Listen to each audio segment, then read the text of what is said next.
My last question, I guess, you know, 2 to 3 years from here, what's your vision, or what are you seeing that's the future of B2B digital commerce? What's your crystal ball telling you? I'd say there are two sides of this. There's the buy side and the sell side. On the buy side, I think the demands will continue to increase.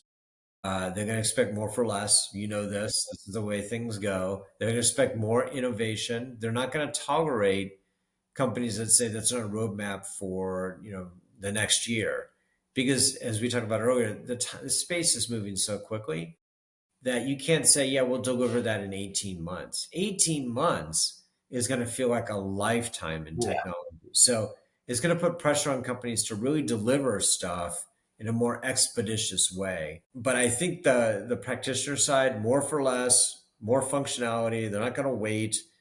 And I think there's going to be a lot more integration on the buy side. There's some required integration with the answer engines, which is a great unknown at this point. How do you get, are buyers going to use, meaning their customers, are the end users going to be actively using ChatGPT and other answer engines, even Google Gemini, such that you get the zero click environment where they just say something like, I need this kind of filter in the HVAC environment. Let's say it's a Chuck in the truck.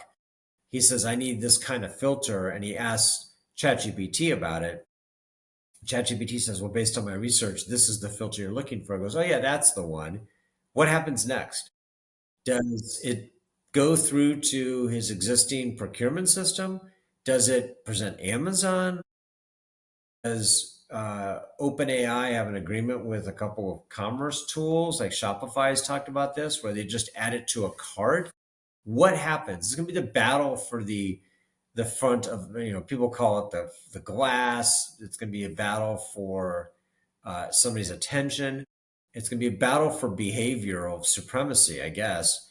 That on the buy side, that's going to be the big issue, and I think that's happening faster than most people realize. And then because of that, on the sell side, it's going to really require the vendors to up their game. I think there are too many vendors in the space. I think we're going to see consolidation. I think PE firms are going to pick through the people and the functionality that matters and probably combine some companies together. I did note that the other day, Pros, the pricing company, was Uh-huh. being taken private. I think that's a canary in the coal mine, because that's a public company that was doing okay but kind of going sideways. And the PE firm came in and said, "We see opportunity here. We're going to take you private, fix you up, and then get you ready." I don't know why that model doesn't apply to a dozen or more e-commerce platform companies that I follow out of, say, the 25 I'm seeing right now. So there's going to be a lot of change in the next 2 to 3 years. I don't think if we're having this conversation in 2028 that we'll be talking about the same vendors. We won't be talking about the same behavior. And we could be talking about a lot more about zero click purchases. And we might talk about companies not even having websites. I could not agree more. Some of the work that we're doing right now in Stealth is all about how we can figure out to be participating and helping our customers participate in that zero click by workflow. I But think that one thing we will still be talking about though is bad data. So we can count on that one.